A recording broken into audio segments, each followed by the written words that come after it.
नमस्कार, स्वागत आप सभी का वाइबिन उत्तर प्रदेश उत्तराखंड में। मैं हूं आपके साथ मुदिता। क्या आपने कभी सुना है किसी सरकार के आने पर विकास की मशीनों को ही देश निकाला दे दिया जाए? क्या राजनीति इतनी कट्टर हो सकती है कि सड़कों को बनाने वाला बुलडोजर ही सियासी दुश्मनी की भेंट चढ़ जाए? उत्तर प्रदेश की सियासत में बुलडोजर सिर्फ एक मशीन नहीं, एक विचारधारा बन चुका है। लेकिन आज समाजवादी पार्टी ने वो कर दिया जिसकी कल्पना किसी ने नहीं की थी। सपा के राष्ट्रीय सचिव अवलेश सिंह ने सीधा वार किया है, ना सिर्फ बुलडोजर एक्शन पर बल्कि उन कंपनियों पर भी जो इस पीली मशीन को बनाती है। आज बात होगी उस महाप्रतिज्ञा की जो यूपी की गलियों से लेकर बंगाल के दफ्तरों तक खलबली मचा रही है। तो वीडियो के अंत तक बने रहिएगा, क्योंकि आज बुलडोजर पर बैन और ईडी के खिलाफ ममता मॉडल के असली सच का पर्दाफाश होगा। साथियों, उत्तर प्रदेश की राजनीति में 2017 के बाद बुलडोजर एक न्याय का प्रतीक बन गया था, जिसे सत्ता पक्ष सुशासन कहता है और विपक्ष तानाशाही। लेकिन बलिया की धरती से समाजवादी पार्टी के राष्ट्रीय सचिव अवलेश सिंह ने जो बयान दिया है, उसने यूपी की चुनावी बिसात को 2027 से पहले ही गर्म कर दिया है। अवलेश सिंह ने पत्रकारों के सामने वो कह दिया जो अब तक किसी ने नहीं कहा था। उन्होंने कहा कि अगर 2027 में समाजवादी पार्टी की सरकार बनती है तो वे न केवल बुलडोजर चलाने पर रोक लगाएंगे, बल्कि उत्तर प्रदेश में बुलडोजर बनाने वाली कंपनियों के रजिस्ट्रेशन को ही बैन कर देंगे। जरा सोचिए, ये कितनी बड़ी बात है। एक तरफ जहां पूरी दुनिया में बुलडोजर निर्माण और इंफ्रास्ट्रक्चर की बातें होती हैं, वहां सपा इसे अपराध के एक औजार के रूप में देख रही है। अवलेश सिंह का तर्क बहुत सीधा और भावनात्मक है। उनका कहना है, अगर किसी घर में 10 सदस्य रहते हैं और उनमें से किसी ने एक ने अपराध किया या महज आरोपी भी बना, तो सरकार पूरे 10 सदस्यों की छत छीन लेती है। वो पूछते हैं, ये कैसा न्याय है? क्या एक की सजा पूरे परिवार को देना संविधान के दायरे में आता है? कंपनियों पर बैन का लॉजिक और सुप्रीम कोर्ट का हवाला। अवलेश सिंह यही नहीं रुके, उन्होंने सीधे उन कंपनियों को निशाने पर लिया जो इन मशीनों की मैन्युफैक्चरिंग करती है। सपा का कहना है कि जब सरकारें इन मशीनों का इस्तेमाल कानून के खिलाफ करने लगे तो इनकी खरीद बिक्री पर ही रोक लगनी चाहिए। उन्होंने सुप्रीम कोर्ट की उन टिप्पणियों का भी हवाला दिया जिसमें अदालत ने कहा था कि बिना कानूनी प्रक्रिया के किसी का घर गिराना स्वीकार्य नहीं। सपा का आरोप है कि योगी सरकार अदालती आदेशों को ठेंगे पर रखकर अपनी मनमानी कर रही है। अब सवाल यह है कि क्या मशीनों पर बैन लगाने से अपराध रुक जाएगा, या फिर ये सिर्फ एक वोट बैंक को साधने की सियासी चाल है?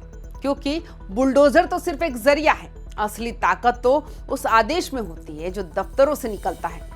बुलडोजर से हटकर बात जब केंद्रीय एजेंसियों पर आई तो अवलेश सिंह ने पश्चिम बंगाल की मुख्यमंत्री ममता बनर्जी का खुलकर समर्थन किया। हाल ही में टीएमसी दफ्तर पर हुई ईडी की छापेमारी और उसके बाद जो बवाल हुआ, उस पर सपा ने अपना स्टैंड साफ कर दिया।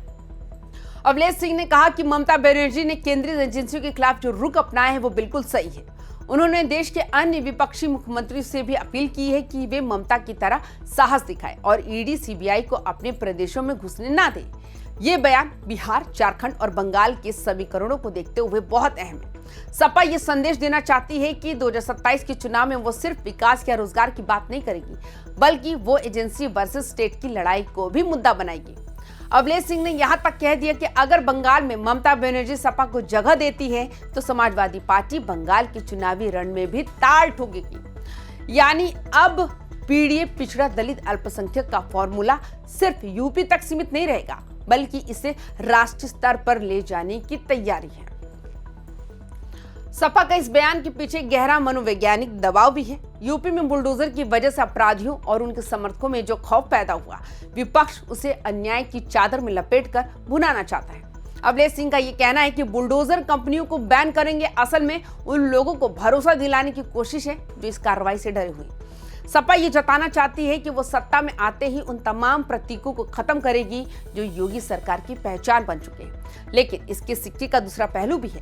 क्या बुलडोजर बनाने वाली कंपनियों पर बैन लगाने की बात कहना विकास विरोधी छवि नहीं बनाएगी? क्या जनता इसे इस तरह नहीं देखेगी कि विपक्ष अपराधियों को बचाने के लिए मशीनों पर ही प्रतिबंध लगाना चाहता है? ये एक ऐसी तलवार है जो दो तरफा चलती है। बीजेपी इस मुद्दे को हाथों हाथ लेगी और जनता के बीच इसे विकास बनाम विनाश की लड़ाई के तौर पर पेश करेगी। अवलेश सिंह के इस बयान ने तो ये तो साफ कर दिया कि 2027 का चुनाव किसी साधारण मुद्दे पर नहीं लड़ा जाएगा।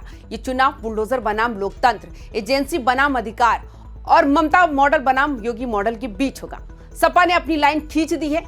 वे अब फ्रंट फुट पर आकर उन मुद्दों को छेड़ रहे हैं जिन्हें अब तक सिर्फ अदालतों में बहस का विषय माना जाता था। क्या बुलडोजर वाकई एक हथियार बन चुका है?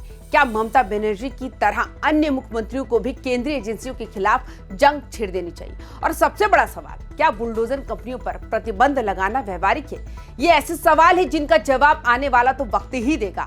दोस्तों, बलिया से उठा ये सियासी तूफान लखनऊ और दिल्ली की कुर्सी को हिला पाएगा या नहीं, ये तो जनता तय करेगी। लेकिन अवलेश सिंह के इस बयान ने बहस की नई खिड़की खोल दी है।